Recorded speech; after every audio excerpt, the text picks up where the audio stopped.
بسم اللہ الرحمن الرحیم۔ تعلیم و تعلم کے آداب کا مذاکرہ آپ حضرات کے سامنے گزشتہ سال سے چل رہا ہے۔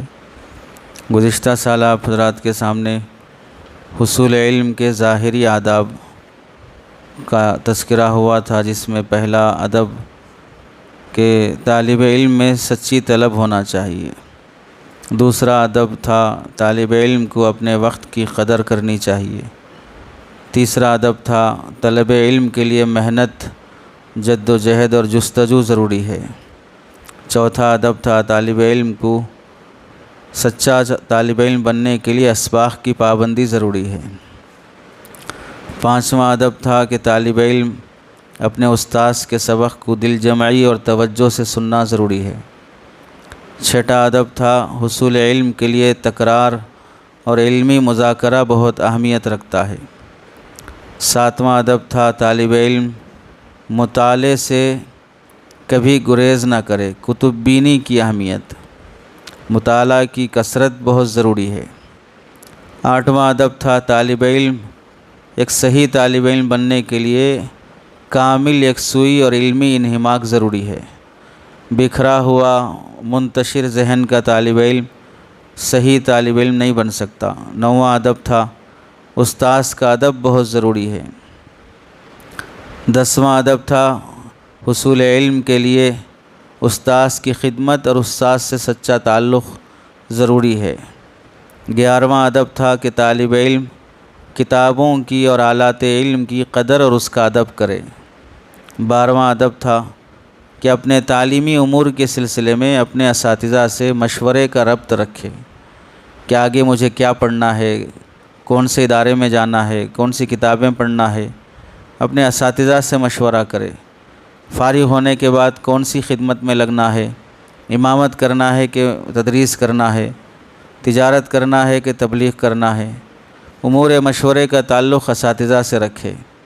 13واں ادب تھا حصول علم کے لیے مشقت کا برداشت کرنا بہت ضروری ہے۔ راحت پسند طالب علم صحیح علم حاصل نہیں کر سکتا۔ یہ 13 ظاہری آداب کا مذاکرہ ہوا تھا۔ اس کے بعد پھر باطنی آداب آئے تھے۔ طلب علم کے لیے حسن نیت ضروری ہے۔ دوسرا ادب تھا طلب علم کے لیے تقوی طہارت ضروری ہے۔ بد اخلاق طالب علم، بد کردار طالب علم، نگاہوں کی حفاظت نہ کرنے والا، تنہائی میں گناہ اور معصیت کا مرتکب، ایسا طالب علم علم نافع حاصل نہیں کر سکتا۔ وہ علم نہ خود اسے نفع دے گا، نہ اس کے ذریعے سے دوسرے فائدہ اٹھا پائیں گے۔ تیسرا ادب ہے کہ طالب علم کے لیے عمل بالعلم ضروری ہے۔ علم عمل میں مطابقت ضروری ہے۔ پڑھا کچھ اور ہے، کرتا کچھ اور ہے، ایسا علم نافع نہیں بن سکتا۔ چوتھا ادب تھا طالب علم کے لیے تواضع بہت ضروری ہے۔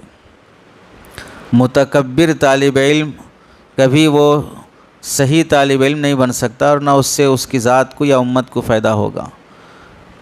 پانچواں ادب تھا باطنی آداب میں سے تزکیہ نفس، تصوف کی اہمیت، خانقاہوں کی قدر، اولیاء اکرام اور اہل اللہ کی صحبت، یہ بہت ضروری ہے علم کے نافع ہونے کے لیے۔ برکت والا علم، جس علم میں گہرائی ہو، جس علم سے دلوں میں تبدیلی آئے، اس کے لیے اہل اللہ کی صحبت ضروری ہے۔ آج جس ادب سے متعلق تذکرہ کرنا ہے، 6واں ادب، وہ ہے حصول علم کے ساتھ ساتھ دعوت و تبلیغ کی شرکت بھی بہت ضروری ہے۔ ضروری جو کہا جا رہا ہے وہ فقہ کی اصطلاح میں ضروری نہیں ہے۔ فقہ کی اصطلاح میں ضروری کا مطلب ہوتا ہے کہ واجب درجے کا عمل، یہ واجب مراد نہیں ہے، بس اہمیت بتانا مراد ہے۔ کہ یہ مطلب نہیں ہے کہ دعوت تبلیغ میں جانا واجب اور فرض ہے، اور یہ مطلب بھی نہیں کہ گناہ کی بات ہے، بلکہ کہنا ہے کہ حصول علم کے آداب میں سے ایک ادب یہ بھی ہے کہ طالب علم تبلیغ کی خدمت سے اور محنت سے جڑا رہے۔ وجہ کیا ہے؟ آج جس ادب سے متعلق تذکرہ کرنا ہے، اس سے پہلے بطور تمہید کے ایک بات یہ سمجھنا چاہیے اللہ کے نبی علیہ السلام کو جن مقاصد کے پیش نظر دنیا میں مبعوث فرمایا اللہ تعالیٰ نے، اس میں ایک حصہ تبلیغ کا بھی ہے۔ تبلیغ یہ لفظ مطلق ہے، اس کی کئی نوعیتیں ہیں، کئی انواع ہیں۔ تبلیغ کافروں میں بھی ہو سکتی ہے، تبلیغ مسلمانوں میں بھی ہو سکتی ہے۔ نوعیتیں پھر مختلف ہوں گی۔ مخصوص طریقے سے دعوت دینا، جیسا کہ مروجہ حضرت جی مولانا الیاس صاحب رحمۃ اللہ علیہ کی دعوت و تبلیغ کا طریقہ ہے، یہ بھی دعوت و تبلیغ میں شامل ہے، دین کا اہم شعبہ ہے۔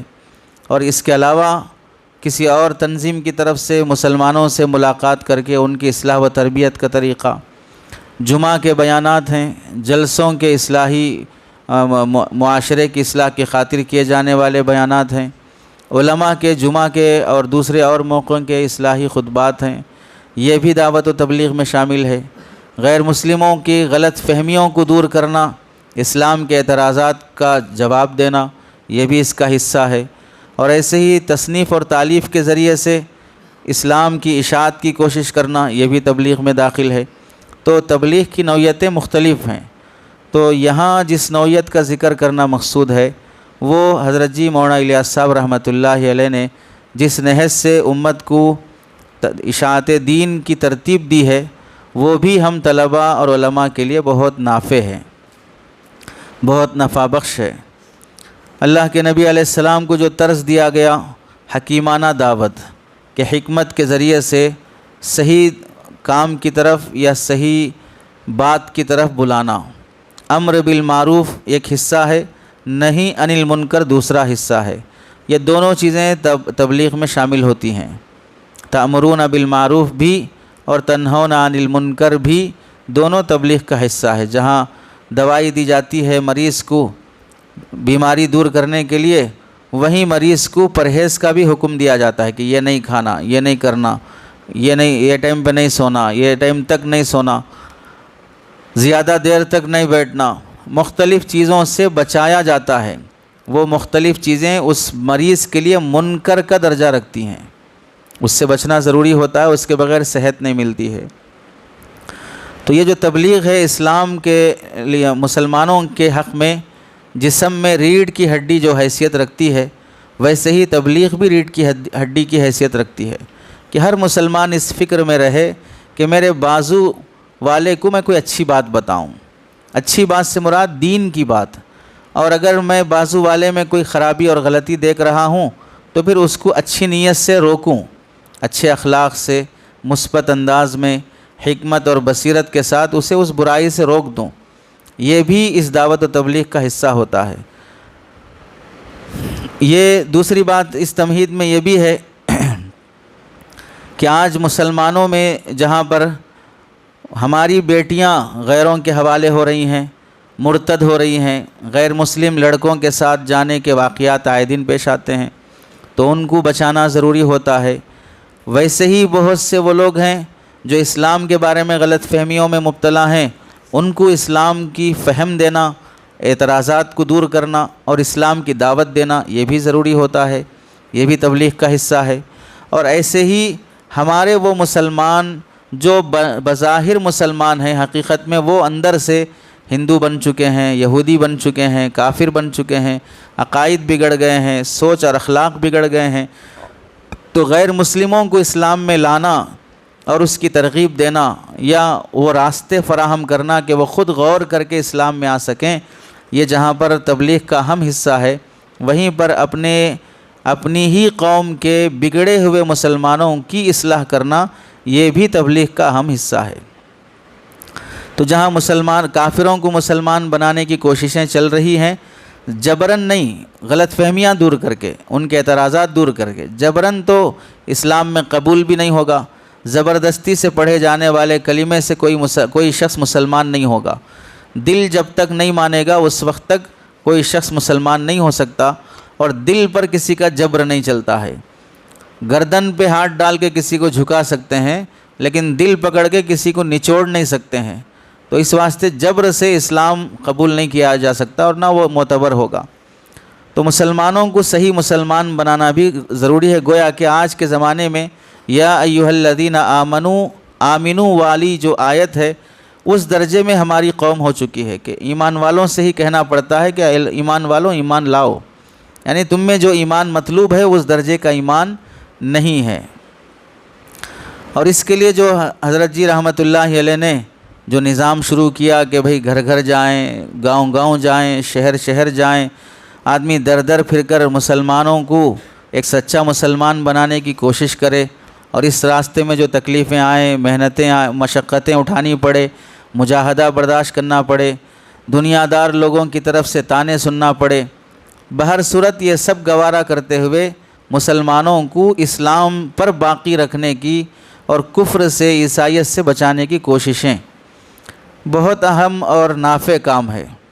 اور جو رکاوٹیں آتی ہیں ان رکاوٹوں کو برداشت کرنا چاہیے، اپنا جان اور اپنا مال اس راستے میں خرچ کر کے ایسا دھن سوار ہو جائے کہ ہمارا ہر مسلمان صحیح معنی میں مسلمان کیسے بن جائے، اس فکر کی خاطر مروجہ حضرت جی مولانا الیاس صاحب رحمۃ اللہ علیہ کی قائم کردہ دعوت و تبلیغ کی جو جماعت ہے، اس سے کسی نہ کسی درجے میں منسلک رہنا ہم طلبہ اور علماء کے لیے، ہمارے لیے بھی نافع ہے، عوام کے لیے بھی نافع ہے۔ اگر اہل علم نہ رہیں گے تو جو غیر علماء ہیں، غیر اہل علم ہیں، وہ عالمانہ گفتگو نہیں کریں گے، موضوع من گھڑت باتیں ہی چلائیں گے، فضائل کے نام پر بے دینی کی باتوں کو دین سمجھ کر پیش کرتے رہیں گے، پھر اس سے ہوگا یہی کہ دین کی اشاعت نہیں ہوگی، اس سے غیر دین کی باتیں دین سمجھ کر قبول کی جاتی رہیں گی۔ تو طالب علمی کی زندگی میں تعلیمی اوقات سے فارغ ہونے کے بعد، جیسے کہ جمعرات کا دن ہے، نصف یوم کے بعد، یا جمعہ کا دن ہے، یا بقرعید کی چھٹیاں ہیں، ششمائی کی چھٹیاں ہیں، سالانہ چھٹیاں ہیں، اور اس کے علاوہ جب مکمل تعلیمی فراغت سے فارغ ہونے کے بعد، تعلیمی مشغولیت سے فارغ ہونے کے بعد، جیسے نظام بنایا گیا 1 سال کی ترتیب کا ہو یا جیسے اور موقع ہوں، حسب سہولت یہ کام بھی اپنے اساتذہ کے مشورے سے، آداب علم میں آ گیا کہ جو بھی ہوگا اساتذہ کے مشورے سے ہوگا، چاہے دعوت و تبلیغ میں نکلنا ہی کیوں نہ ہو، مشورہ اپنے ہی اساتذہ سے کیا جائے گا کہ کیا بولتے ہیں، چونکہ میں آپ کے ساتھ 8 سال رہا، 7 سال رہا، میرے حق میں آپ کیا مشورہ مفید سمجھتے ہیں۔ اور اگر کسی طالب علم کا کسی شیخ سے تعلق ہے تو پھر وہاں پر ضروری ہے کہ تعلیمی مشغولیت سے فارغ ہونے کے بعد وہ اپنے شیخ سے مشورہ کرے کہ میرے لیے کیا مفید ہے، علاقے کی نوعیت کیا ہے۔ بہر صورت اعتدال ضروری ہے، افراط تفریط سے کام نہیں چلے گا، ہر ایک کی گردن پکڑ کر، گریبان پکڑ کر لے کے بکریوں کی طرح لے کے چلو کہ سب نکلنا ضروری ہے، یہ بھی غلط بات ہے۔ مکمل مخالفت کرنا کہ نہیں کوئی نکلنا نہیں ہے، غلط طریقہ ہے، یہ بھی غلط بات ہے۔ کون کس میدان کا ہے، اللہ کس سے کس میدان میں کام لیں گے، اس اعتدال کے لیے اپنے اساتذہ اور مشائخ سے مشاورت کے ساتھ کام ہونا چاہیے۔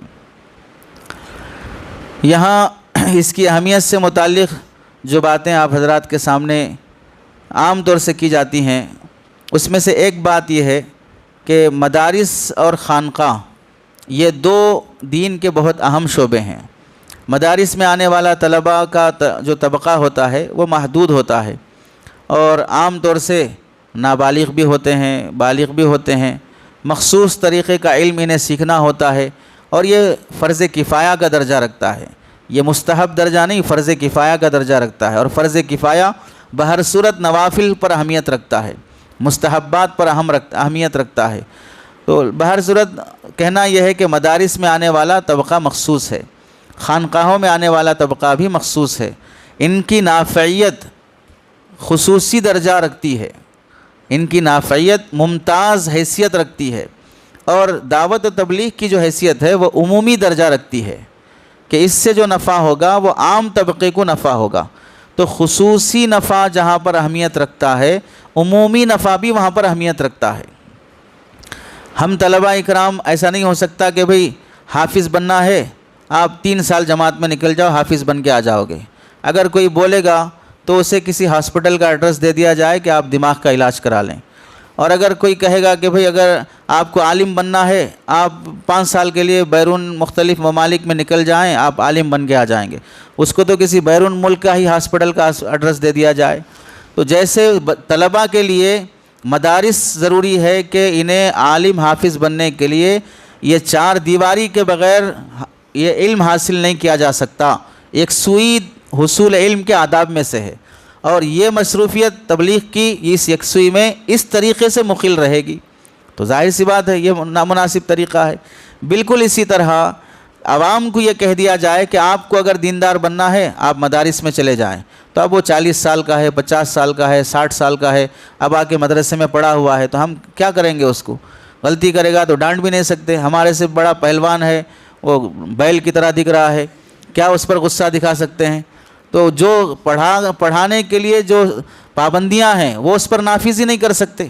اب وہ اس کا پابند نہیں بنے گا تو نہ عالم بن سکتا نہ دیندار بن سکتا ہے۔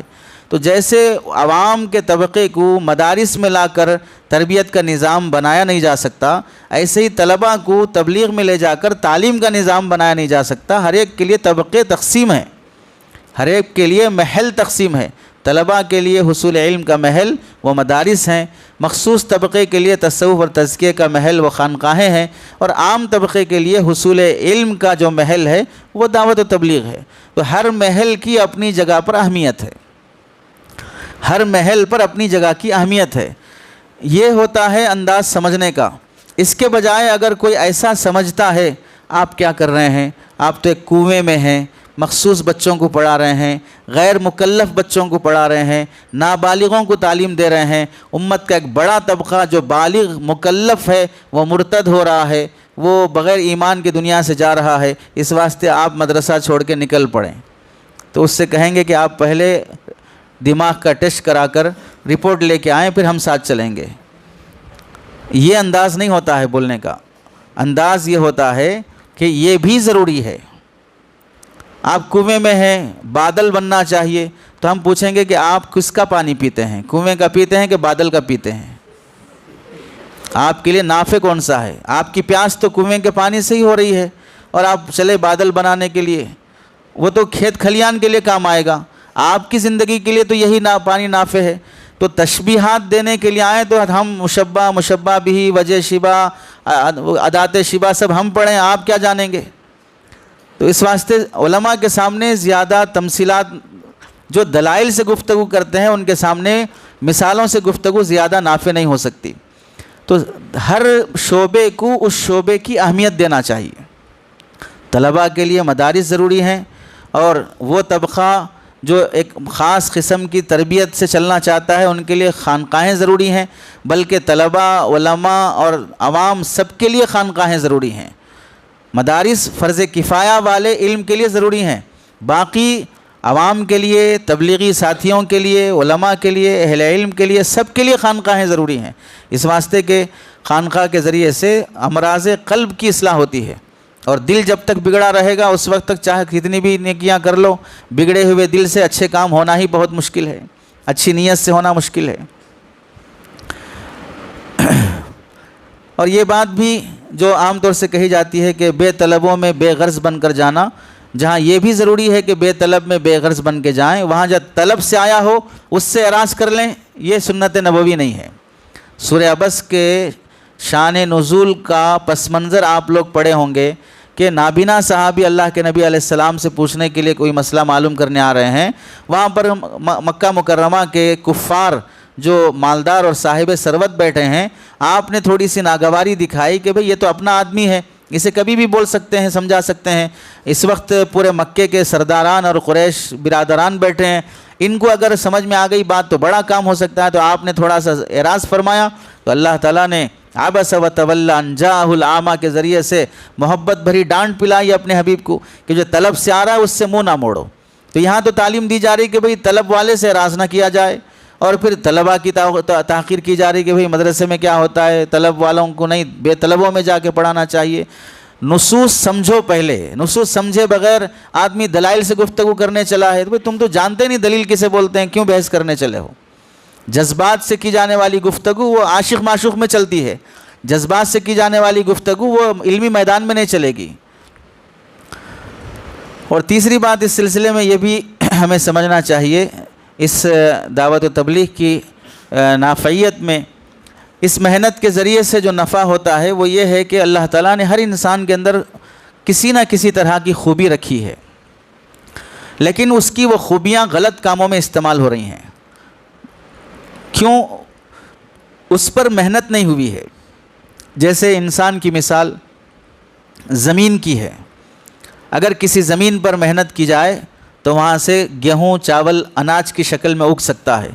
کسی اور زمین پر محنت کی جائے، مثلا کشمیر کی زمین ہو، وہاں محنت کی جائے تو وہاں سے سیب، بادام، کاجو اور کشمش اور زعفران یہ چیزیں اگ سکتی ہیں۔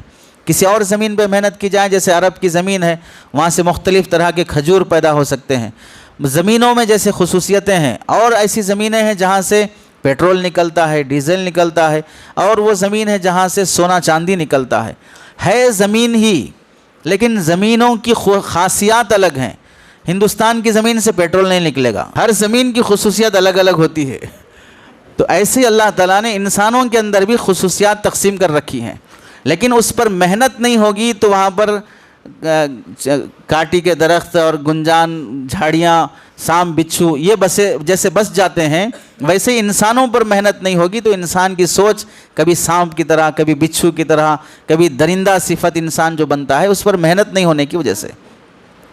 یہ عمومی محنت جو ہوتی ہے دعوت و تبلیغ کی چلت پھرت کے ذریعے سے، زمین پر محنت کی طرح ہوتی ہے کہ اس زمین پر محنت کرو گے تو پتہ نہیں کون سا خزانہ نکلے اور اس کے اندر سے کیا خوبیاں نکلے۔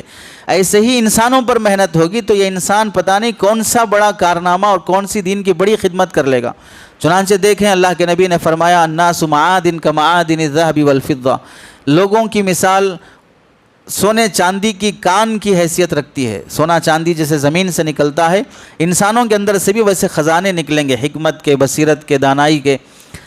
بعض اللہ کے بندوں پر جیسے پہلے شرابی تھے، سود خور تھے اور جواری تھے، حرام کاریوں میں مبتلا تھے، دعوت و تبلیغ کی محنت کی برکت سے اللہ نے وہ موڑ دیا ان کو کہ اب وہ کئی مساجد کی تعمیر کر لیے، کئی مدارس کی تعمیر کر لیے، کئی غریبوں اور بیواؤں، یتیموں کے سہارے بن گئے، ان کے ذریعے سے کئی دینی خدمات ہوئیں۔ تو یہ کب ہوا؟ محنت کے بعد ہوا ہے۔ تو یہ بھی ایک اہم نفع ہے، عمومی محنت کے ذریعے سے جو خوبیاں چھپی ہوئی ہیں وہ خوبیاں نکل کے آتی ہیں۔ ایک اہم فائدہ اس کے ذریعے سے یہ بھی ہے کہ اس محنت کے ذریعے سے خود انسانوں کی زندگی بدلتی ہے۔ یعنی اگر محنت نہیں ہوگی تو ہے مسلمان روز شراب پی کے آگے بیوی کو مار رہا ہے، جوا کھیل رہا ہے، اب غیر محرموں سے تعلقات ہے، ناجائز حرکتوں میں مبتلا ہے، یہ دوسرے کے لیے نافع کیا بنتا، یہ خود اپنے ہی پریوار خاندان کے لیے حیوان بنا ہوا ہے۔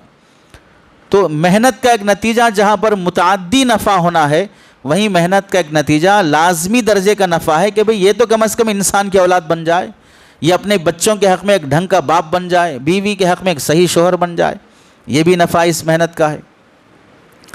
رہی بات یہ بھی بعض لوگ کہتے ہیں کہ بھئی اس محنت کے نتیجے سے مدارس کو طلباء ملتے ہیں، خانقاہوں کو مریدین ملتے ہیں، مساجد کو مقتدی ملتے ہیں، یہ بات کلی درجے میں صحیح نہیں ہے۔ من وجہن صحیح ہے کہ اس برکت سے ملتے ہیں، لیکن اس برکت کو اتنا عام کرنا کہ یہی برکت ہے اس کے بعد ساری نحوست ہے، اس درجے میں بیان نہیں کرنا چاہیے۔ بھئی جب مدارس کو طلباء ملیں گے تو مدارس سے کیا ملے گا؟ تو عالم حفاظ کہاں سے ملے؟ تو جب یہ بولتے ہو کہ اس کی برکت سے طلباء ملتے ہیں تو یہ بھی بولو مدارس کی برکت سے امت کو حفاظ اور علماء ملتے ہیں۔ ادھر کی بھی بات کرو، دونوں طرف کی بات کرو۔ جب یہ بولتے ہیں کہ بھئی خانقاہوں کو مریدین ملتے ہیں تو پھر یہ بھی کہو کہ پھر خانقاہوں سے امت کی اصلاح کرنے والے مصلحین بھی ملتے ہیں، یہ بھی تسلیم کرو۔ یہ تسلیم کیے بغیر ایک طرفہ نفع بتانا اور ہر جگہ پہ یہی نفع بتانا تو دراصل کسی کی توہین اور تحقیر کر کے اپنا نفع بتانا چاہ رہے ہو۔ تو ہماری نظر میں ایسے لوگوں کی مثال آبادی میں محل بنانے والوں کی نہیں ہوتی ہے، قبرستان میں محل بنانے والوں کی ہوتی ہے۔ اس واسطے کہ آبادی میں محل بناؤ گے تو ہم ڈیفینس کر سکتے ہیں کہ ہم بھئی کہاں بنا رہے ہو، کس کی پراپرٹی پہ بنا رہے ہو۔ اب قبرستان میں جا کے بناؤ گے تو وہاں سے مردے اٹھ کے تو حملہ نہیں کریں گے اور کچھ نہیں کریں گے۔ تو ایسی اپنے برتری کو بتانے کے لیے مردوں پہ محل بنانے والے کی جیسے مثال ہوتی ہے، ویسے ہی کسی کی گرا کر اپنی افضلیت بتانے والے کی وہی مثال ہوتی ہے۔ من وجن صحیح ہے کہ اس محنت کی برکت سے دین کے دوسرے شعبوں کو واقعتاً افراد ملتے ہیں، اس کے ساتھ ساتھ دین کے دوسرے شعبوں کے ذریعے سے ان افراد کی اصلاح ہوتی ہے۔ اس کی مثال ہم ایسے سمجھیں کہ اگر کوئی تاجر ہے، کپڑے کا تاجر ہے، اس نے کسی کو بروکر بنایا اور یہ کہا کہ بھئی اگر آپ میرے پاس گاہک لا کر دیں گے تو میں آپ کو ہر گاہک پر اتنا میں کمیشن آپ کو دوں گا۔ تو اب وہ خوش ہو گیا، ٹھیک ہے میں 4 لوگوں کو، 5 لوگوں کو، 10 لوگوں کو تیار کر کے لے آیا تو اسے ہر گاہک پہ کمیشن ملنے لگا۔ تو اب وہ بول رہا ہے کہ بھائی میں آپ کو روزانہ 10 گاہک لا کے دے رہا ہوں، تو میں آپ کو کیا کر رہا ہوں؟ تو کمیشن نہیں دے رہا ہوں آپ کو میں۔ تو جیسے آپ اپنا احسان بتا رہے ہو، ہمارا احسان بھی تو تسلیم کرو نا۔ ویسے ہی یہ بات ہے کہ بھئی دعوت و تبلیغ کی محنت کے ذریعے سے جیسے مدارس کو طلباء ملتے ہیں، یہ بھی تسلیم کرنا چاہیے کہ بھئی مدارس کی برکت سے امت کو حفاظ العلماء ملتے ہیں، اور یہ بڑے درجے کی محنت ہے۔ لا کے دینے کے بعد اس کے آگے اس طالب علم کو نکھارنا، ہاں کیسے کیسے نمونے آتے ہیں، ان نمونوں کو ہیرا بنانا مدارس والوں کا کام ہوتا ہے۔ ارے حیدرآبادی زبان کے نمونے بول رہے ہیں، قابل اقتداء مقتدیٰ جسے کہتے ہیں وہ نمونہ مراد نہیں ہے، اسوتن کے معنی میں نہیں ہے، سمجھے نہیں سمجھے؟ تو ان نمونوں کو ہیرا بنانا کس کا کام ہوتا ہے؟ تو یہ بھی تسلیم ہونا چاہیے۔ حضرت جی مولانا الیاس صاحب رحمۃ اللہ علیہ فرمایا کرتے تھے قرن اس کام کے سلسلے میں کہ دعوت و تبلیغ کا مروجہ کام قرن اول کا ہیرا ہے۔ قرن اول مطلب صحابہ کے زمانے کا ہیرا ہے۔ صحابہ کے زمانے میں گویا کہ اس کا جیسے محنت کی جاتی تھی اس درجے کی محنت سمجھیں، یا صحابہ کے زمانے کی عمومی نافعیت جس درجے کی تھی اس درجے کا سمجھیں، تشبیہ دینا جس قدر بھی مقصود ہو۔ اور ایک بات یہ بھی ہے اس سلسلے میں کہ پرفتن زمانے میں جہاں پر ہر آدمی کے ذہن میں حتیٰ کہ اہل علم کے دماغوں پر بھی مادی نفع ہی سوار ہیں، پڑھنے کے بعد کیا کرنا، بزنس کرنا، بلکہ پڑھنے کے دوران ہی بعض طلباء پر یہ بھوت اور خناس سوار ہو جاتا ہے کہ میں پڑھوں گا تو اس کے بعد کیا تنخواہ ملے گی، امامت میں کتنی ملتی، مدرسوں میں کتنی ملتی، کیا کرنا مول صاحب پڑھنے کے بعد۔ ابھی سے پیسہ کمانے کا جو بھوت سوار ہو جاتا ہے، دعوت و تبلیغ کی محنت میں عام طور سے جو کوشش کی جاتی ہے مادیت کی نفع کی، کہ جو ہوتا ہے اللہ سے ہوتا ہے۔ یہ جو ایمانی محنت ہوتی ہے وہ ایمانی محنت بالعموم ہمارے اس طبقے میں بھی نہیں ہوتی، یہ ہمیں تسلیم کرنا چاہیے۔ وہاں فکر والی بات یا ایمان والی بات اور گفتگو جو ہوتی ہے اس میں جو توحید کی، توکل کی جس درجے بات ہوتی ہے، اگرچہ کہ اس میں بھی کسی نہ کسی درجے غلو ہے، اس سے انکار نہیں ہے، من کل الوجوہ تسلیم نہیں ہے، لیکن جس درجے ضرورت ہے اس سے زائد ہی بولتے ہوں گے، لیکن ہمارے پاس تو اس درجے کی بھی نہیں ہے۔ ہر آدمی فکر معاش میں 9 سال 12 سال پڑھنے کے بعد بھی کپڑے بیچنے کے لیے، آٹو چلانے کے لیے، سبزی بیچنے کے لیے، کوئی اور کام کرنے کے لیے سوچ رہا ہے، چاہے وجوہات کچھ بھی ہوں، لیکن اپنے مشن اور اپنے مشرب سے ہٹنے کی جو سوچ پیدا ہو رہی ہے یہ غلط سوچ ہے، جہاں جس کی کسی درجے میں اصلاح وہاں پر ہوتی ہے۔ اور نت نئے فتنے جو آ رہے ہیں مسلمانوں میں، ان فتنوں کے تقابل کے لیے بھی آدمی کسی جماعت کے ساتھ جڑنا بہت نافع ہوتا ہے۔ حضرت جی مولانا انعام الحسن صاحب رحمۃ اللہ علیہ فرمایا کرتے تھے دعوت و تبلیغ کی محنت کے ذریعے سے اللہ نے جو ہمیں یہ کام دیا ہے، حضرت جی مولانا الیاس صاحب رحمۃ اللہ علیہ کے ذریعے سے امت پر ایک احسان عظیم اور خصوصی انعام ہے۔ یہ راستہ اللہ کی طرف سے احسان عظیم اور خصوصی انعام ہے۔ حضرت مولانا الیاس صاحب رحمۃ اللہ علیہ اس کام کے سلسلے میں فرماتے تھے کہ دین کے ادارے اور جتنی بھی ضرورت کے امور ہیں، ان سب دینی امور کے لیے تبلیغ کا جو کام ہے بمنزلہ زمین ہموار کرنے کے ہے۔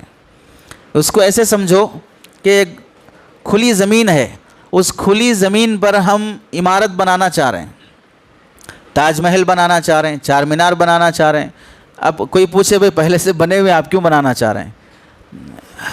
ہم آپ کا دماغ بنانا چاہ رہے ہیں کہ سوال کیوں آیا آپ کے ذہن میں؟ یہ سوال آیا کیوں؟ ہم مثال دے رہے ہیں اور آپ واقعتاً بنانے چلے گئے۔ تو کوئی بھی چیز بنانا چاہ رہے ہیں تو بنانے کے لیے زمین کا اس قابل ہونا ضروری ہے کہ اس پر کوئی تعمیر کی جا سکے۔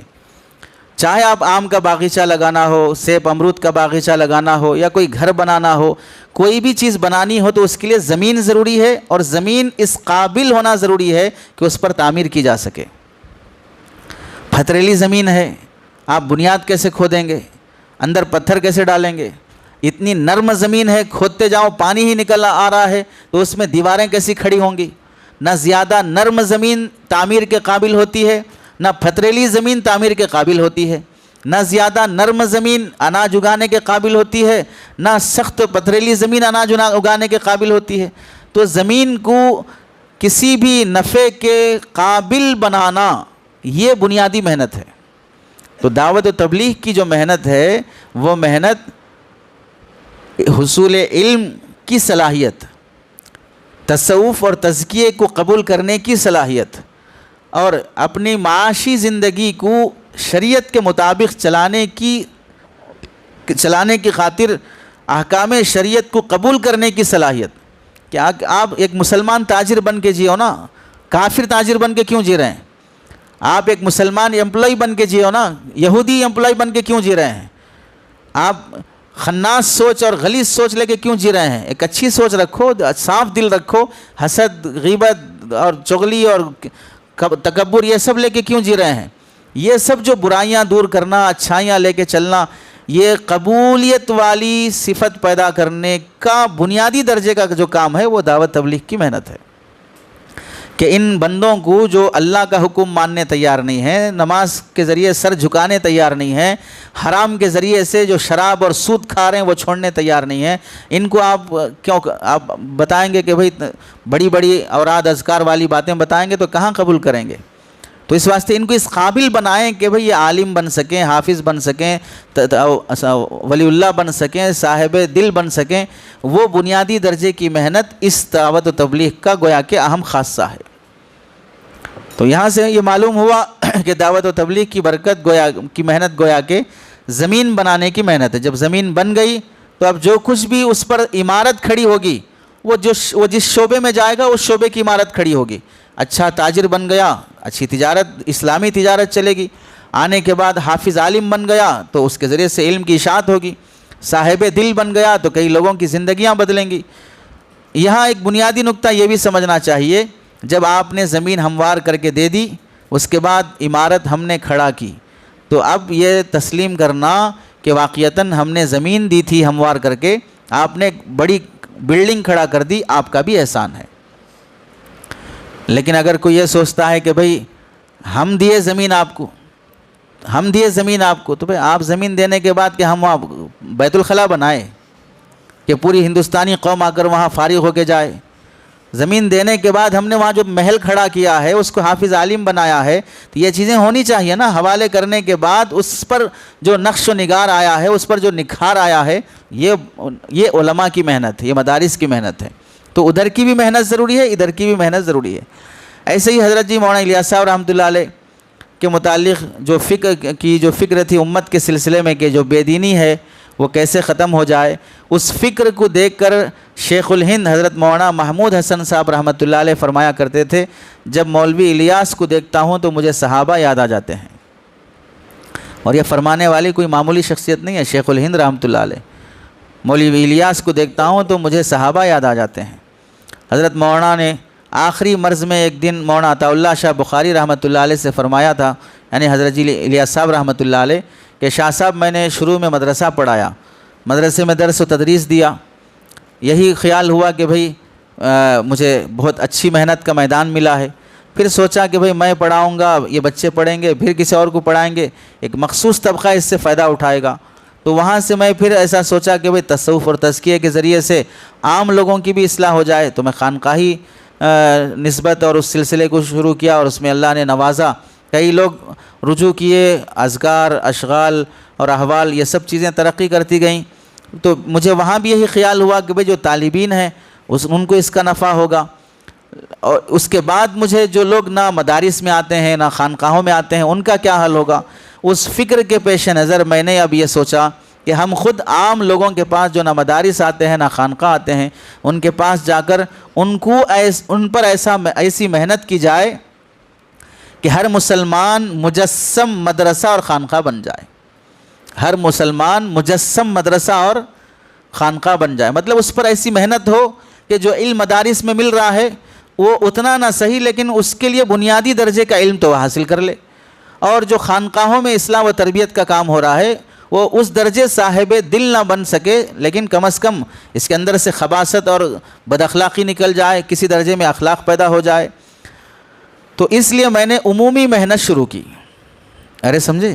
تو مدارس میں آنے والا مخصوص طبقہ، خانقاہوں میں آنے والا مخصوص طبقہ، اس کے بعد وہ طبقہ جو ان دونوں جگہوں پر نہیں آ پاتا ہے ان پر ایسی محنت ہو کہ وہ علم بھی سیکھنے والا بن جائے اور تصوف اور تزکیے کو بھی قبول کرنے والا بن جائے. اور ایک موقع سے حضرت فرماتے ہیں کہ تعلیم و تعلم کو کتابوں کے نقوش اور مدارس کے حدود میں محدود نہیں کرنا چاہیے. تعلیم و تعلم کو کتابوں کے نقوش اور مدارس کے حدود میں مقید نہیں کرنا چاہیے، اسے عام کرنا چاہیے. تو عام کرنے کے لیے علماء کی ہو، طلباء کی ہو یا دینداروں کی ہو، ایک جماعت ایسی نکلے کہ جو پڑھا جو سیکھا ہے اسے عام کرے. تو اس کے لیے نظام رکھا گیا 3 دن کا، چلے کا، 4 مہینے کا اور پھر سال کا. یہ نظام اسی لیے کہ جو کچھ بھی پڑھا ہے کتابوں کے نقوش سے اور مدارس کے حدود سے اسے عام کیا جائے تاکہ علم عام ہو سکے. اسی لیے حضرت کی خواہش رہتی تھی کہ بھئی ہر جماعت میں کوئی نہ کوئی حافظ رہے، کوئی نہ کوئی عالم رہے، تاکہ وہ جو کچھ بھی پڑھا ہے وہ سکھایا جا سکے، وہ بتایا جا سکے. اور ایک موقع سے فرماتے ہیں بہت سی باتیں وہ ہوتی ہیں حصول علم کے سلسلے میں جو قلم اور کتاب کی گرفت سے باہر ہوتی ہیں. آپ لکھیں گے تو بھی سمجھ میں نہیں آئیں گی، پڑھیں گے تو بھی سمجھ میں نہیں آئیں گی، لیکن کسی کی صحبت میں رہیں گے تو آپ کو سمجھ میں آئیں گی. اسی واسطے نیک لوگوں کی صحبت، علماء کی صحبت، متقی اور دیندار طبقے کی صحبت کا اثر پڑتا ہے. تو جماعت میں جب نکلتے ہیں اس میں علماء بھی ہیں، سینئر علماء بھی ہیں، دیندار طبقہ بھی ہے، تہجد گزار لوگ بھی ہیں. ایک عام آدمی جو شراب پی رہا تھا، گانے سن رہا تھا، گالیوں کے ماحول میں تھا، وہ جب آئے گا دیکھے گا کہ بھئی مولانا ہم سے بہتر قرآن کے حافظ ہیں، عالم ہیں، وہ تہجد میں اٹھ کے رو رہے ہیں، وہ صبح شام کے اذکار کا اہتمام کر رہے ہیں، نوافل کا اہتمام کر رہے ہیں. اس صحبت کا اس پر جو اثر پڑے گا، وہ اس کو اگر فضائل تہجد کی کتاب دے دی جائے گی تو بھی تہجد گزار نہیں بنے گا. جو وہ اس راستے میں نکل کر صحبت کو دیکھا، صحبت میں رہ کے دیکھا کہ کتنا یہ لوگ پابند ہیں ذکر اذکار کے، معمولات کے، تقوی طہارت کے، تو اس راستے کی برکت سے وہ دیکھنے کو ملتا ہے کہ ہم نیک لوگوں کی صحبت. ایسا ضروری نہیں کہ بھئی ہر آدمی اس میں نیک ہو، اس میں بدتمیز قسم کے لوگ بھی ہو سکتے ہیں، بے ادب بھی ہو سکتے ہیں. اب سامنے والے کی ہدایت پر موقوف ہے کہ اللہ اس کو نوازنا چاہا، یہاں آ کے بھی محروم ہونا چاہا، تو وہ اس کا مسئلہ ہے. اس بات کو دوسرے طریقے سے بھی حضرت سمجھاتے ہیں کہ جیسے اللہ تعالیٰ نے انسان کو مختلف اعضاء دیے ہیں، ہر عضو کا ایک خاص وظیفہ ہے. آنکھ ہے، آنکھ کا وظیفہ کیا ہے؟ کان ہے، کان کا وظیفہ کیا ہے؟ دیکھنا آنکھ کا وظیفہ ہے، سننا اس کا وظیفہ نہیں ہے. کان کا وظیفہ کیا ہے؟ سننا ہے، دیکھنا اس کا وظیفہ نہیں ہے. دل کا وظیفہ کیا ہے؟ احساس پیدا کرنا. اور دماغ کا وظیفہ کیا ہے؟ اس احساس کی بنیاد پر کوئی پلان بنانا. یہ دماغ کا وظیفہ ہے. یہ دماغ تیار ہونا کسی کام کے لیے، یہ دماغ کی تیاری کا نام علم ہے. دماغ کسی کام کے لیے تیار ہونا، سننے، سمجھنے، دیکھنے، ان سب کے لیے آمادہ ہونا، یہ علم کا نام ہے. تو یہ علم حاصل کرنے کی خاطر جو ترغیب ہونا چاہیے، وہ ترغیب والا ماحول اس راستے کے ذریعے سے پیدا کیا جائے. بے طلب بنے ہوئے ہیں، 40 سال کا ہو گیا، بیوی کے حقوق نہیں معلوم، اولاد کے حقوق نہیں معلوم، تجارت کے حکام نہیں معلوم. ان کو ترغیب دو کہ تجارت کے حکام سیکھیں، ان کو ترغیب دو کہ معاشرتی حکام سیکھیں. تو یہ سیکھنے کی ترغیب دلانے کا ایک ماحول ہے دعوت و تبلیغ کا راستہ. اور ایک موقع سے فرماتے ہیں حضرت جی مولانا الیاس صاحب رحمۃ اللہ علیہ کہ تبلیغ کی نقل و حرکت موجودہ فتنوں کی سرکوبی اور امراض کا علاج ہے. یہ جب تک یہ جماعتیں چلتی پھرتی رہیں گی تو اس کے ذریعے سے اللہ تعالیٰ کئی فتنوں سے بچا کر رکھیں گے. صحیح اصولوں سے کام کرنا، افراط تفریط سے ہٹ کر کام کرنا، اعتدال سے کام کرنا، اخلاص سے کام کرنا، آپسی تناؤ سے ہٹ کے کام کرنا، کام کے جو آداب ہیں ان آداب کے ساتھ کام کرنا، تب یہ خوبی مراد ہے. آپس میں خود ایک دوسرے کے دست و گریباں ہونے سے نفع ہونا تو دور کی بات، خود ایک دوسرے کے لیے ذلیل بن جائیں گے. فرماتے ہیں یعنی جب آدمی کفر کی حد تک پہنچ چکا ہو، ایمان اسلام اس کے نزدیک کوئی اہمیت نہیں رکھتا، تو ایسے موقع پر بہت ضروری ہو جاتا ہے کہ ایک آدمی پیاسا مر رہا ہے، ایک آدمی بھوکا مر رہا ہے، ایک آدمی ننگا پڑا ہوا ہے، اس کے کپڑے، کھانے اور پانی کی جیسے فکر کرنا انسان کا رحم شمار ہوتا ہے. اس سے بڑا رحم یہ ہے کہ ایک آدمی بغیر کلمے کے مر رہا ہے، اسے کلمہ پڑھا دو. یہ اس سے بڑے درجے کا رحم ہے.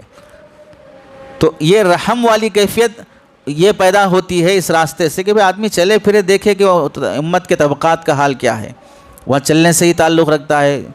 ہم بیٹھ کے یہاں پر بولیں، آپ سنیں، تو اس سے وہ کیفیت پیدا نہیں ہوگی جو کیفیت چل پھر کے دیکھنے سے پیدا ہوتی ہے، اس راستے کی برکت سے جو پیدا ہوتی ہے. اور جو چیز سب سے زیادہ اس میں جو سکھائی جاتی ہے، ایک اہم چیز ہے ایمان پر محنت کرنا، جو ہوتا ہے اللہ سے ہوتا ہے۔ یہ جو روحانی گفتگو ہوتی ہے اللہ سے ہونے کی، یہ اس وقت کے مادی زمانے میں بہت اہم ہے۔ ہر آدمی پیسے کے پیچھے حلال حرام کی تمیز کے بغیر بھاگ رہا ہے۔ دوسری چیز ہوتی ہے قناعت، بھئی جو ہے اللہ کا شکر، اس شکر پر زندگی گزارا جائے، اس شکر کی ترغیب ہوتی ہے۔ اور جن 6 صفات پر گفتگو کی جاتی ہے وہ 6 صفات بھی انسان کے لیے بہت اہم اور ضروری ہیں۔ بالخصوص علم و ذکر والا جو پہلو ہے، یعنی ہر پہلو اس میں اہم ہے، علم و ذکر والا پہلو ایسا ہے۔ حضرت مولانا سعید احمد خان صاحب رحمۃ اللہ علیہ فرماتے تھے کہ پورے دین کی بنیاد جو موقوف ہے وہ علم و ذکر پر ہے، کہ آدمی دین کا علم سیکھے، اس علم کے مطابق اللہ کو یاد کرے، اس کی یاد کے مطابق زندگی گزارے۔ اب تمہیں اللہ یاد ہے، پھر گناہ کیسے کرو گے؟ اللہ یاد ہے، جھوٹ کیسے بولو گے؟ اللہ یاد ہے، حرام کیسے کھاؤ گے؟ تو گویا کہ پورے شریعت کی بنیاد علم و ذکر پر ہے کہ آدمی علم سیکھے۔ اب اس علم میں ایمان بھی آئے گا، ایمان سیکھو، اس علم میں نماز بھی آئے گی، نماز بھی سیکھو، اس علم میں اکرام مسلم بھی آئے گا کہ بھئی مسلمانوں کے غیروں کے حقوق کیا ہیں، وہ سارے حقوق سیکھو، یہ ساری چیزیں آئیں گی۔ تو اس کے لیے بتایا جاتا ہے کہ بھئی آدمی افراد و تفریط سے ہٹ کر اصول اور آداب کی رعایت کرتے ہوئے اس راستے میں جتنا وقت لگا سکتے ہیں لگانے کی کوشش کرنا چاہیے۔ اور عام طور سے مدارس میں جڑنے کے بعد یہ نظام رہتا ہے جہاں پر اعتدال کے ساتھ چلتے ہیں، ان مدارس کے بارے میں بات کی جا رہی ہے۔ جہاں پر اعتدال نہیں ہے، بھوت سوار ہے بعض لوگوں پر، بعض نظما پر بھی بھوت سوار ہے۔ ارے سمجھے، نظما جمع ہے کس کی؟ ناظم کی۔ تو ان پر بھی بھوت سوار ہے۔ ہمارے ادارہ کھولنے کا مقصد ہے داخل کرنا، نکالنا۔ ارے سمجھے، داخل کرنا مدرسے میں، نکالنا تبلیغ میں۔ ایسا بھی بھوت سوار ہے بعض پر۔ اس درجے کا غلو نہیں ہونا چاہیے۔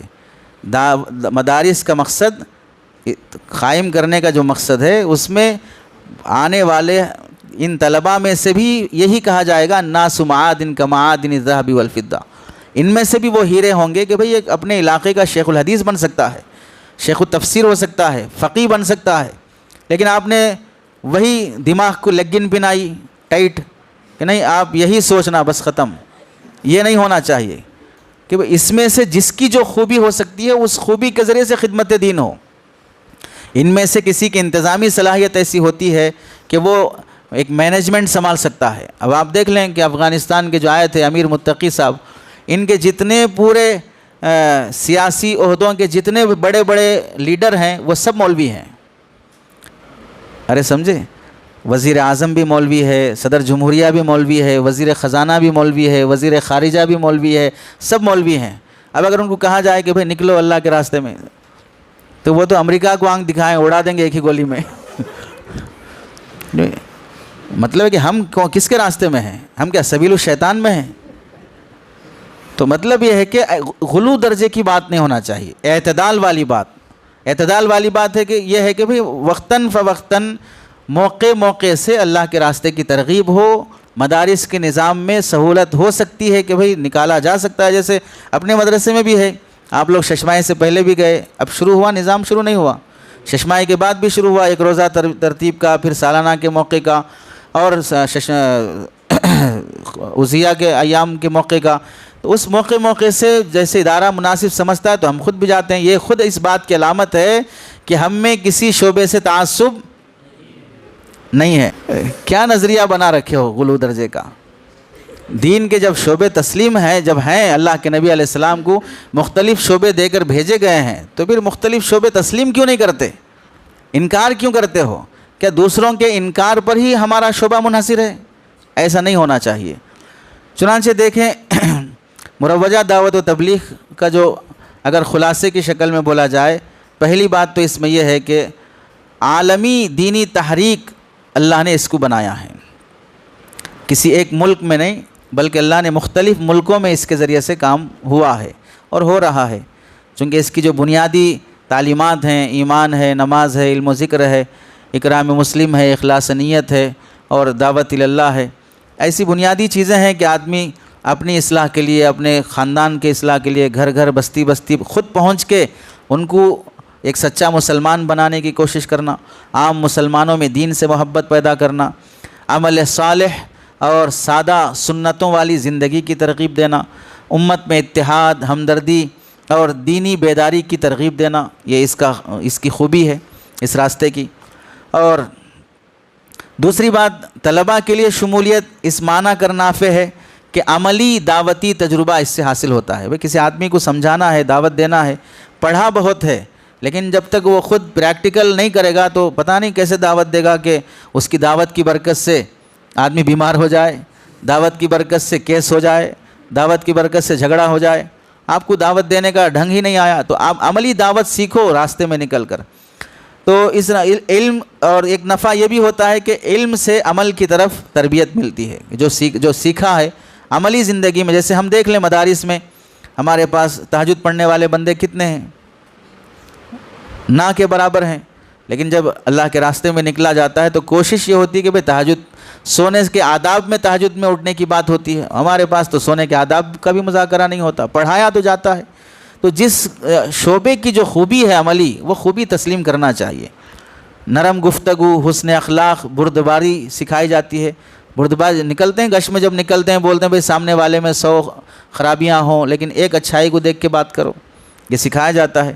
ہم بولتے ہیں کہ یہ اصول ہر جگہ فٹ کرو، 100 خرابیاں ہوں اس کی خوبی دیکھ کے بات کرو، لیکن جہاں مدارس کی بات آئی یہاں تو خرابی نظر آ رہی، عیب ہی عیب نظر آ رہے ہیں، تو پھر تو وہی ہوگا جیسے حضرت مفتی تقی صاحب دامت برکاتہم نے فرمایا، ہم بھی منہ میں زبان رکھتے ہیں لیکن ہماری رکھتے ہیں، آپ کی نہیں رکھتے ہیں۔ تو وہی بولیں گے جو حق سمجھیں گے۔ عام مسلمانوں سے ملنا جلنا، ان کے جو مسائل ہیں اس کے سلسلے میں شعور بیدار ہوتا ہے، دین کے عملی تقاضے سامنے آتے ہیں، دین کو زندگی کے ہر شعبے میں نافذ کرنے کا جذبہ پیدا ہوتا ہے۔ ڈاکٹر جڑے اس راستے سے، وکلاء جڑے اس راستے سے، تجار جڑے اس راستے سے، کسان جڑے، پولیس جڑے، جو جس شعبے کے جڑے، ان کو احساس ہوا کہ بھئی ہمارے دین شعبے کا دین سیکھنا چاہیے۔ ہم کافروں یہودیوں کی زندگی جی رہے ہیں تو ہر شعبے کے دین کا احساس پیدا ہوا۔ قول اور عمل کے درمیان کی جو مسافتیں ہیں وہ مسافتیں ختم ہوئی، عملی مسلمان بنے۔ اور ظاہری لحاظ سے جو حلیے کا اثر پڑتا ہے، کرتا پائجامہ، ٹوپی، داڑھی اور یہ سب چیزیں، یہ اس راستے کی برکت سے زیادہ ہوتی ہیں۔ ورنہ آپ دیکھ لیں حدیث پر عمل کرنے کا کہ دعوے دار بھی ایک طبقہ ہے کہ ہم حدیث پر عمل کرتے ہیں، ہم کتاب و سنت کو مانتے ہیں، ہم فقہا کو نہیں مانتے، ہم مجتہدین کو نہیں مانتے۔ اوپر سے لے کے نیچے تک پھرا کے دیکھ لو پھر بھی مسلمان نہیں لگے گا، نہ چہرہ ویسا رہے گا، نہ گفتگو ویسی رہے گی، نہ لباس ویسا رہے گا۔ اس سے لاکھ درجے بہتر یہ جو بیچارہ جاہل تھا، سودخور تھا، شرابی تھا، وہ اس راستے کی برکت سے جو بدلا، بعض مرتبہ شیخ الحدیث نظر آتا ہے، بعض مرتبہ وہ مفتی صاحب نظر آتا ہے، اور کبھی نظر آتا ہے کبھی وہ مفتی صاحب بن بھی جاتا ہے۔ مفتی صاحب کے بازو بیٹھ کے مسائل بتا دے گا اور پھر مفتی صاحب سے تصدیق بھی کرا لے گا، الجواب صحیح، میں نے صحیح کہا مفتی صاحب، تصدیق بھی کرا لے گا۔ یہ جو جذبات آئے وہ اسی راستے کی برکت سے آئے ہیں۔ اپنی بات کو سادہ اور مؤثر انداز میں، محبت بھری زبان میں کہنا، یہ سیکھا جاتا ہے اس راستے میں۔ امت کے مختلف طبقات سے، چاہے پڑھے ہوں یا ان پڑھ ہوں، ان سب سے رابطہ ہوتا ہے اس راستے میں۔ اور مروجہ تبلیغی محنت سے جو مزید منافع حاصل ہوتے ہیں، ان میں سے ایک ایمان کی تجدید۔ بار بار جب اللہ سے ہونے کی بات سنتا ہے آدمی تو کئی غم ہلکے ہو جاتے ہیں، کئی مشکلیں حل ہو جاتی ہیں۔ ہم ایک مرتبہ جب جماعت میں تھے، کلکتہ میں چل رہی تھی جماعت، تو اس موقع پہ الیکشن چل رہا تھا۔ الیکشن کے موقع پہ وہاں اتنی آپسی دو پارٹیوں میں تشدد تھا، جو ہارنے والی پارٹی کے لیڈر کو مرڈر کرنے کے لیے چاقو لے کے جیتنے والی پارٹی گھوم رہی تھی۔ اب جان بچانے کے لیے جماعت میں آ گیا ہو۔ ارے سمجھے نہیں سمجھے؟ ہارنے سے پہلے آگے دعوت کیا کہ آپ دعا کیجئے کہ میری جان بچ جائے۔ تو فائدہ ہوا کہ نہیں ہوا اس راستے کی برکت سے؟ ایسے کتنے لوگوں کی زندگیاں بدلی نہیں ہیں اور گناہوں سے، حیوانوں کی زندگی سے بچی نہیں ہیں۔ دوسرا اہم نفع ہوتا ہے اخلاص اور توکل۔ بندے کے چونکہ مستقل ایک صفت ہے، اخلاص پر محنت کرائی جانے کی کوشش ہوتی ہے، اور وقت کی برکت اس کے ذریعے سے ہوتی ہے کہ آدمی 3 دن نکل جاتا ہے یا 40 دن نکل جاتا ہے، پھر بھی اس کی زندگی کے شیڈول میں اتنا فرق نہیں آتا۔ بذا جیسے اب بہت سے لوگ ہیں ہر سال حج کر رہے ہیں، 25 سال سے حج کر رہے ہیں، باقی پورے سال ان کے کاموں میں کوئی فرق نہیں پڑ رہا ہے، تو نفل حج ہی ہے نا، وہ کوئی ایک ہی حج تو فرض ہے، باقی سب نفل ہیں۔ نفل حج سے زندگی کے شیڈول میں کوئی فرق نہیں پڑتا ہے، ایسے ہی سال میں چلا چلے جانے سے زندگی کے شیڈول میں کوئی فرق نہیں پڑتا ہے، بلکہ اللہ اس میں اور برکت دیتے ہیں۔ چوتھا فائدہ اخوت اور محبت، مختلف زبانیں سیکھنے کا موقع ملتا ہے، مختلف ملک جاتے ہیں، مختلف صوبے جاتے ہیں، ہر صوبے کی تہذیب کلچر الگ ہے، ہر ملک کا کلچر الگ ہے، تو اس کی برکت سے آدمی کے اندر ہوشیاری اور عقل مندی پیدا ہوتی ہے، ہر جگہ کی بات دیکھنے کے بعد اس کے اندر دانائی آتی ہے، سب کو لے کے چلنے کا مزاج آتا ہے، مسلکوں کی شدت سے بالاتر ہو کر ایک صف میں کھڑے ہونے کا آدمی کے اندر جذبہ پیدا ہوتا ہے۔ اور ایک چیز ہے اصلاح نفس بھی، غیبت، حسد، تکبر، ریا وغیرہ سے بھی بچنے کی مشق ہوتی ہے جب واقعتاً ایسے ساتھی ساتھ ہوتے ہوں، گروپ بندیاں نہ ہوتی ہوں۔ ایک فائدہ یہ بھی ہوتا ہے کہ زبان اور بیان کی تربیت، بات پیش کرنے کا انداز، سلیقہ، کیسے بولنا چاہیے، قوت اظہار پیدا ہوتا ہے، اعتماد اور قیادت، چونکہ اس میں امیر بھی بہت جلدی بن جاتے ہیں، تو کیسے لے کے چلنا ساتھیوں کو، یہ چیز بھی پیدا ہوتی ہے، یہ خوبی بھی ہے۔ اسلاف اور اکابر کا طرز عمل اس سلسلے میں دیکھیں، حضرت مولانا الیاس صاحب رحمۃ اللہ علیہ جب اس کو شروع فرمائے تو کئی بڑے بڑے اکابر مشائخ کی تائید حاصل رہی ہے۔ حضرت مولانا یوسف صاحب رحمۃ اللہ علیہ یہ بھی بڑے عالم دین ہیں، اور طحاوی شریف کی شرح لکھی ہے آپ نے۔ حضرت جی مولانا انعام الحسن صاحب رحمۃ اللہ علیہ، حضرت مولانا زکریا صاحب رحمۃ اللہ علیہ، آپ تو 50 سال بخاری شریف پڑھائیں، اور اوجز المسالک شرح معطا مالک ایسی لکھی کہ مالکی علماء بھی نہیں لکھ سکے ویسی بہترین شرح، تو علماء کی تائیدیں رہی ہیں، دارالعلوم ہو، مظاہر ہو، ندوہ ہو، بڑے اداروں کی تائید بھی رہی ہے۔ من جملہ بات کی جا رہی ہے، بعض مخصوص غلطیاں ہیں، کوتاہیاں ہیں، وہ قابل اصلاح ہیں، وہ ابھی بھی دارالعلوم کر رہا ہے۔ کئی مدارس، کئی علاقوں میں مدرسے قائم ہونے کا ذریعہ اس راستے کے افراد بنے ہیں، کئی مسجدوں کے بانی اس راستے کے افراد بنے ہیں، کئی علماء نے جماعتی محنت کے بعد اپنی بستیوں میں دینی مراکز قائم کیے ہیں۔ تو کہنا یہ ہے کہ دعوت کا اصل جو مقصد ہے وہ اصلاح نفس ہے اور اصلاح امت ہے، نہ فخر ہے نہ تفریق ہے، اپنے کو جماعت سے جوڑنے میں نہ فخر کرنا ہے، نہ اپنے کو الگ تھلگ کر لینا ہے کہ ہم جماعتی ہیں، ہم تبلیغی ہیں، امت کو ساتھ لے کے چلنا اس کا ایک مقصد میں سے اتحاد ایک مقصد ہے۔ مدرسہ اور جماعت دونوں دین کے شعبے ہیں، ایک علم دیتا ہے تو دوسرا عمل کی تحریک پیدا کرتا ہے، تو دونوں کی قدر ہونی چاہیے۔ طلباء اور علماء کو علم اور دعوت دونوں پہلو جمع کرنے چاہیے تاکہ ان کا علم خود ان کے لیے بھی نافع ہو اور ان کا علم دوسروں کے لیے بھی نافع ہو۔ حاصل یہ ہوا کہ جو موجودہ دعوت و تبلیغ کا نظام ہے، اسے اگر ہم دوسرے انداز میں بھی بولیں، عالمانہ دعوت و تبلیغ، عامیانہ دعوت و تبلیغ نہیں، عالمانہ ہو، عامیانہ نہ ہو۔ عالمانہ کیا ہوگی کہ پڑھ کر اکابرین دعوت و تبلیغ، اکابرین ثلاثہ، حضرت جی مولانا الیاس صاحب رحمۃ اللہ علیہ، حضرت جی مولانا یوسف صاحب رحمۃ اللہ علیہ، حضرت جی مولانا انعام الحسن صاحب رحمۃ اللہ علیہ، ان کی زندگیاں پڑھنا، ان کے ملفوظات اور بیانات پڑھنا۔ اس کے علاوہ اور دیگر اکابرین بھی ہیں، حضرت مولانا عمر صاحب پانپوری رحمۃ اللہ علیہ، سعید احمد خان صاحب رحمۃ اللہ علیہ، اور کئی حضرات گزرے ہیں۔ تو ان سب کی زندگیاں پڑھ کر آدمی جو سمجھتا ہے اس کے بعد جو بولتا ہے اس میں کافی اعتدال ہوتا ہے۔